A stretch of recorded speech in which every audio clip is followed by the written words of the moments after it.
औज़ुबिल्लाहिमिनश्शैतानिर्रजीम बिस्मिल्लाहिर्रहमानिर्रहीम। अस्सलाम वालेकुम। Welcome to level up English learning third edition new Oxford modern English book 5 based on single national curriculum 2020 Oxford.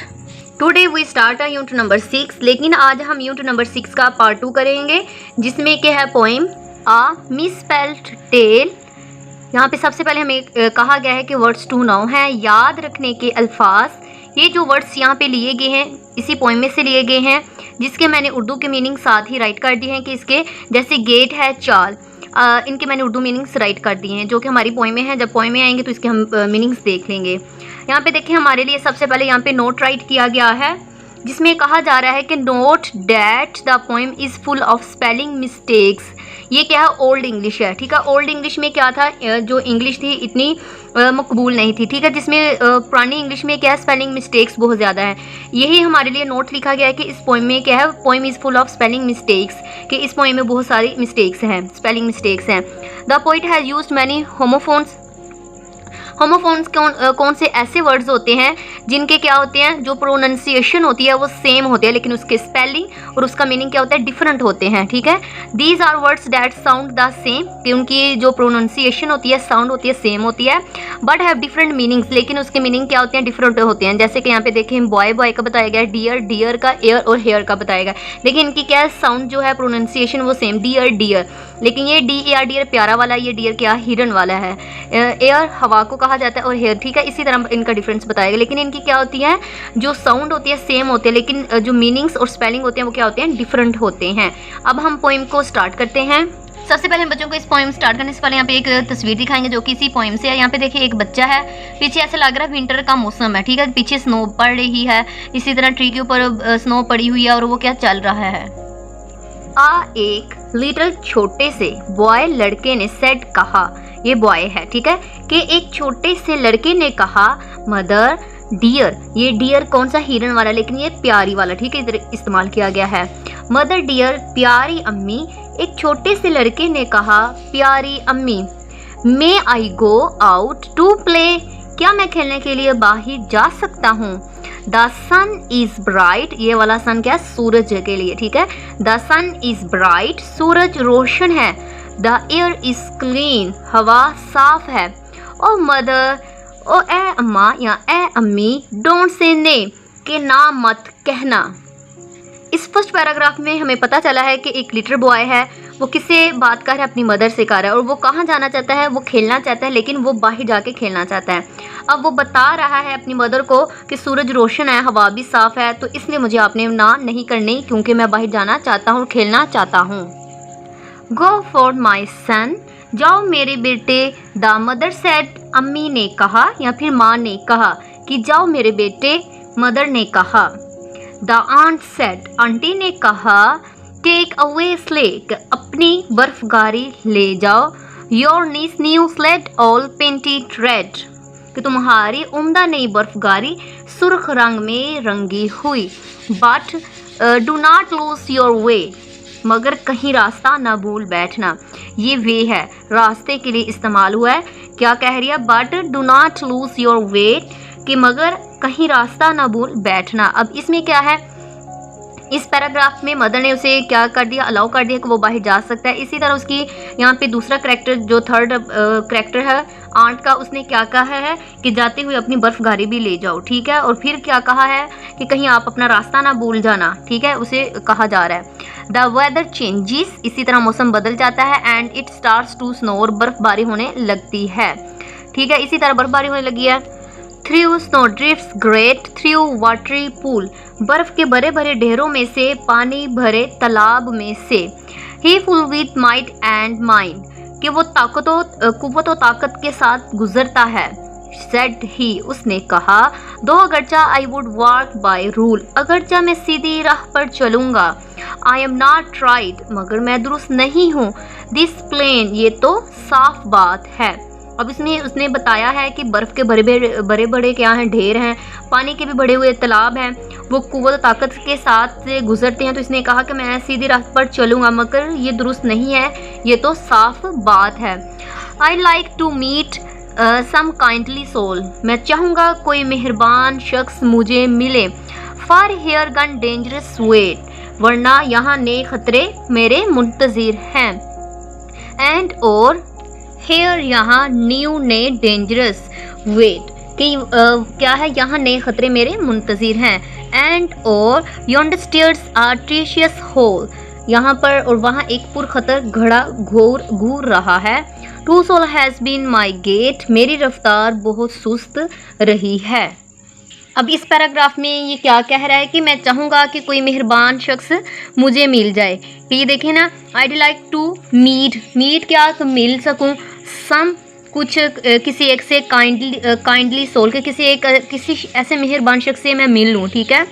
कि here for here new danger wait, कि वहाँ पर क्या है, नए खतरे मेरे मुंतज़िर हैं। एंड और फिर बता रहा है कि योंडर स्टेयर्स आर ट्रेशियस होल, कि वहाँ पर एक पुरखतर घड़ा घूर रहा है। टू फिर अब बात कर रहे हैं कि too slow has been my gait, कि जो मेरी चलने की गेट चाल होता है, चलने की जो रफ्तार है कि वो बहुत ही ज़्यादा मेरी सुस्त है। I am weak and pail, I missed, मैंने मिस्ड यहाँ पे खो देना होता है, माई रोड मिस्ड खो देना, कि मैं कमज़ोर और नातवाना हूँ, मुझसे मेरी सड़क छूट गई है। बट मगर हेयर आ कार्ट केम पास्ट, के मगर यहाँ से एक छकरा गुजरा, कार्ट गुजरिया यहाँ पर। ही वो and his sled were safely to ठीक है, टोड बिल आखिर वापस इसके घर तक, ठीक है। अब वो बता रहा है कि back to his home at last, के आखिरकार वो अपने घर तक पहुंच चुका है, कि इसे इसकी बर्फ़गारी को बांध कर बाहिफाजत खींच ले जाता है और अपने आखिरकार घर पर वो पहुंच जाता है। अब हम इसकी एक्सरसाइज को सोल्व करते हैं। एक्सरसाइजेज सरगर्मियाँ, अंडरस्टैंडिंग द पोएम, नज़म को समझना। यहाँ पे कह रहे हैं कि बिफोर आंसरिंग एनी क्वेश्चन, कि किसी भी सवाल का जवाब देने से पहले अबाउट द पोएम, इस नज़म के बारे में, try to write the poem in correct English, के आप जो इसमें मिस्टेक्स हैं उसको करेक्ट करें। The first stanza has been done for you, के कह रहे हैं फर्स्ट स्टैंजा को डन किया गया है। The change words in the italics, उनको आपने क्या करना है, टैलिक्स में लिखा गया उसे करेक्ट कर देना, ठीक है। इसी तरह भी रीड किया तो उसी में बताया गया है कि ये चीज़ इसके लिए और ये चीज़, यहाँ पे कुछ वर्ड्स की हिंट भी दी है कि ये किस किस के लिए, ठीक है। ये नाइस है, ये डू है, ये मेन है, आंट है, और यह क्या है, योर है, इनका बताया गया है कि आप ये किस लिए। फिर बताया भी यहाँ पे कि ये यूएस प्रोनाउंसिएशन है, फिर इनका बताया मीनिंग्स वगैरह क्या है। यहाँ पे नेक्स्ट क्या है, आंसर क्वेश्चन है, इसके नोट्स रेडी किए गए हैं, उनको देख लेते हैं।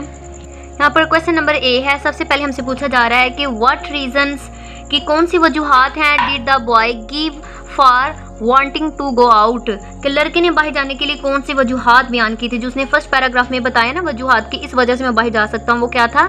द बॉय सेड, लड़के ने कहा, डैट के the sun is bright and the air is clear, कि सूरज रोशन है और हवा साफ़ है। ये उसकी क्या थी, रीज़न सी जो कि उसने बताई थी। नेक्स्ट क्वेश्चन नंबर बी है, what warning was the boy given, कि लड़के को कौन कौन सी वार्निंग दी गई थी, कौन सी दी गई थी, उसे कहा गया था द बॉयज आंट, कि लड़के की आंटी ने वार्नड हिम, उसे मतलब वार्न किया था, not to lose his way, कि वो कहीं अपना रास्ता मत भूल जाना। उसकी आंटी जो थी उसने उसे वार्न किया था कि अपना रास्ता मत भूल जाना, ठीक है। Not to lose his way, कि अपना रास्ता मत भूल जाना। क्वेश्चन सी है यहाँ पर, what mood was the boy in when he went out, जब लड़का बाहर गया तो इसका मूड कैसा था, तो उसका मूड कैसा था, हम कहेंगे the boy was in a happy mood, ठीक है। व्हेन ही वेंट आउट, कि लड़का जब बाहर गया तो वो खुशगवार मूड में था। या इसका अगर शॉर्ट आंसर करना चाहें तो आप कह सकते हैं इन अ हैप्पी मूड, या फिर आप कंप्लीट आंसर देना चाहें तो आप ये कह सकते हैं the boy was in a happy mood when he went out, कि वो जब लड़का बाहर गया तो वो खुशगवार मूड में था। नेक्स्ट यहाँ पे क्वेश्चन नंबर डी है, what was the weather in the morning, in what way did it change, कि सुबह के वक्त मौसम कैसा था और ये किस तरह से तब्दील हो गया, ठीक है। The weather was bright and clear in the morning, कि सुबह के वक्त मौसम रोशन और साफ था। बट सून, लेकिन जल्द ही, it got cloudy and it began to snow, कि जल्द ही अबर आलूद हो गया और बर्फबारी होने लगी। यही था सुबह टाइम, क्या था, सूरज निकला हुआ था, रोशन साफ था, हवा साफ थी, लेकिन जैसे ही बात की गई तो तब क्या हो गया, बर्फबारी होने लगी। नेक्स्ट क्वेश्चन नंबर ई है, व्हाट फैक्टर्स, कौन से अवामिल हैं मेड द बॉय, जिसने लड़के को बना दिया, feel that things were not right, किन अवामिल ने लड़के को एहसास दिलाया कि हालात दुरुस्त नहीं हैं। The boy was feeling weak and pale, कि लड़का क्या था, उसे कमज़ोरी और नातवानी महसूस करने लगा। एंड ही न्यू, वो जानता था, that he had missed his road, और इससे सड़क छूट गई थी। ठीक है, इससे मालूम हो गया कि इससे इसकी जो सड़क है वो छूट गई है। आगे मजीद इसका हम आंसर दे सकते हैं कि these factors made him feel that things were not right, कि जो चीज़ें हैं वो दुरुस्त नहीं हैं। नेक्स्ट यहाँ पे देखिए, रीड द टेक्स्ट। ठीक है, टेक्स्ट में यहाँ पे लाइन ली गई है, द आंट सेड टेक अवेस्ली। ठीक है, द क्वेश्चन, यहाँ पे इसके अकॉर्डिंग क्वेश्चन किया गया है, हम इसके आंसर देंगे। सबसे पूछा गया है हु से दीज वर्ड्स एंड टू, कि ये जो अल्फाज हैं, ठीक है, ये अल्फाज कौन कहता है और किससे कहता है, तो हम ये कहेंगे द बॉयज़ आंट। ठीक है, किसने कहे हैं ये वर्ड, कि ये किसने कहे, आंट ने कहे हैं। टू हिम कर लें या टू द बॉय, कि द बॉयज़ आंट, जो लड़का है उसकी आंट ने कहा है, टू द बॉय, लड़के को कहा है। What kind of the slay does the boy have, लड़के के पास किस किस्म की बर्फगारी है। The boy has a new slay painted in red, कि लड़के के पास सुर्ख रंग में रंगी हुई एक नई बर्फगारी है। नेक्स्ट फिर उसी तरह हमें एक कॉन्टेक्स्ट दिया गया है, जो कि इसे हम नंबर बी पे कहेंगे। ठीक है, यहाँ पे पूछा गया है कि हु से दीज वर्ड्स एंड टू, ये अल्फाज किसने कहे हैं, तो हम कहेंगे द बॉय, कि लड़के ने कहे हैं। ठीक है, हम यहाँ पे लिख सकते हैं द बॉय टू हिमसेल्फ, कि ये लड़के ने कहे हैं, खुद से कहे हैं। द बॉय टू हिमसेल्फ, कि ये लड़के ने खुद से ये अल्फाज कहे हैं। नेक्स्ट क्वेश्चन है what does by rule means, हम कहेंगे by rules means straight route. ठीक है, इसका मतलब ये क्या है, स्ट्रेट रूट है।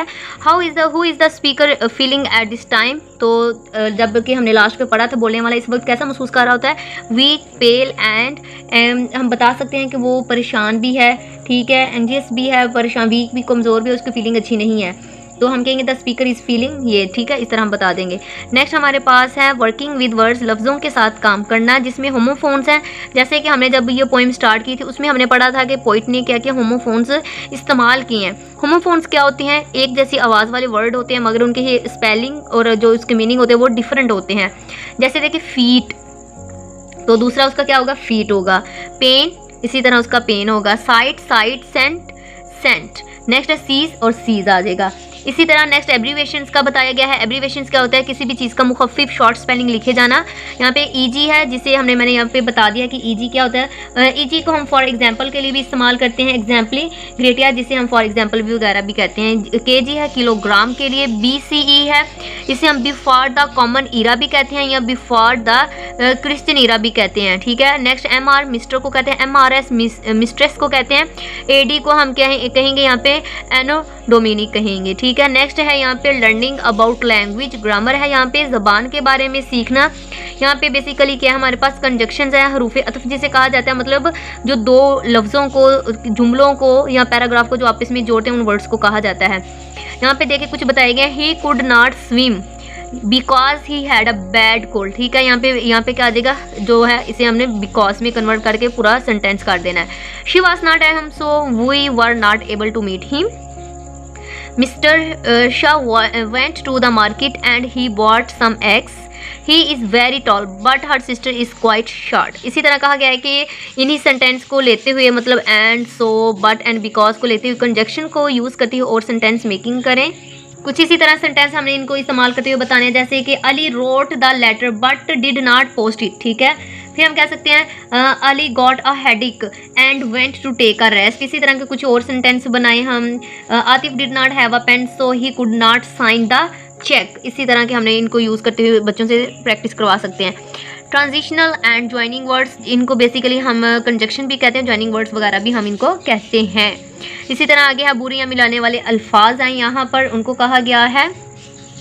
रीड पढ़िए the following paragraph, मदरजा Zail paragraph को पढ़िए। लुक देखिए एट हाउ द अंडरलाइंड, जो खत कशीदा अल्फाज हैं, वर्ड्स अल्फाज को, हैव बीन यूज्ड, इनको इस्तेमाल किया गया टू ज्वाइन, जोड़ने के लिए। एक्सप्लेनेशंस, वजाहतों को, और एग्जांपल्स, मिसालों को, टू पॉइंट्स, और यार पॉइंट्स को, नकात को मिलाने के लिए इस्तेमाल किया गया है। Discuss it, copy the paragraph into your notebook, आगे जो पैराग्राफ किया गया उसको क्या करेंगे बच्चे, उसकी तरफ देख के उसकी कॉपी करेंगे और पैराग्राफ को अपनी कॉपी पर राइट करेंगे। यहाँ पर देखिए एक पैराग्राफ राइट किया गया है, इसमें फॉर एग्जाम्पल है, यहाँ पे भी फॉर एग्जाम्पल सो। इन सब को हम क्या कहते हैं, ट्रांजिशनल या ज्वाइनिंग वर्ड्स कहते हैं, और इनको मिलाने वाले अल्फाज भी कहा जाता है। ठीक है, इसको बच्चे क्या करेंगे, इस पैराग्राफ को अपनी कॉपी पर इसे राइट करेंगे। नेक्स्ट है लिसनिंग एंड स्पीकिंग, सुनना और बोलना। यहाँ पे कहा गया work in small groups to introduce yourself. बच्चे क्या करेंगे, खुद को इंट्रोड्यूस करवाएंगे। कैसे वो करवा सकते हैं, ठीक है, यहाँ पे बताया गया कैसे बच्चे स्टार्ट कर सकते हैं। My name is dash, I am a student. ठीक है, अब ये भी बता सकते हैं कि I read in dash class, I live in Gujranwala, Karachi, Lahore, कुछ भी इस तरह हम बच्चे यहाँ पे बता सकते हैं अपना इंट्रोड्यूस। फिर वो फादर नेम बता सकते हैं, उनके फादर क्या काम करते हैं, ये सारे इसमें बच्चे अपना इंट्रोड्यूस करवाएंगे। नेक्स्ट है work in group of 4 to discuss and then present to the class a small presentation at any topic. बच्चे क्या करेंगे, इसी तरह कोई भी एक ग्रुप क्रिएट करेंगे और उसमें अपना कोई भी टॉपिक रिलेटेड प्रेजेंटेशन वगैरह देंगे। बस टीचर क्या करेगी, बच्चों का माइंड मैप बनाएगी, उसे रेडी करेगी कैसे ये प्रेजेंटेशन वगैरह दे सकते हैं। यहाँ पे प्रोनाउंसिएशन के लिए प्रैक्टिस दी गई है। क्विक, क्वाइट है, क्वीन क्वाइट है, क्वेश्चन लाइस, माइस, राइस, ट्वाइस, डाइस, लाइस, टाइस, राइस, क्राइस। यहाँ पे बताया गया कि बच्चे इन सबको क्या करेंगे, प्रोनाउंसिएशन के तौर पर इनकी प्रैक्टिस करेंगे। नेक्स्ट है कंपोजिशन, जिसे हम तहरीर कहते हैं। Complete each sentence from a word given below. यहाँ पे हेल्प बॉक्स दिया गया है, इसको हमने क्या करना है, हेल्प बॉक्स को इन वर्ड को इस्तेमाल करते हुए नीचे जो वर्ड्स दिए गए उनको कंप्लीट करेंगे।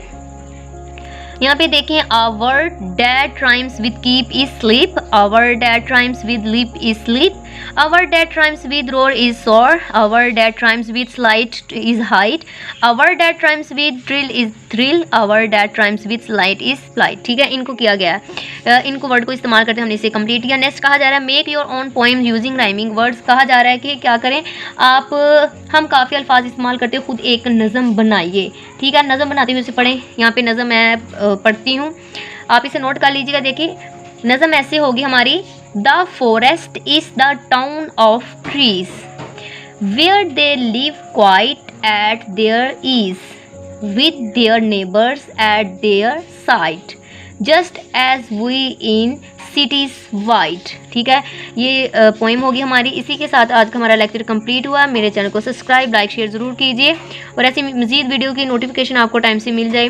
अगर किसी भी पॉइंट का आपको समझ ना आई हो तो आप कमेंट बॉक्स में वो बता सकते हैं, मैं वहाँ पर आपकी हेल्प कर सकती हूँ। Thank you for watching.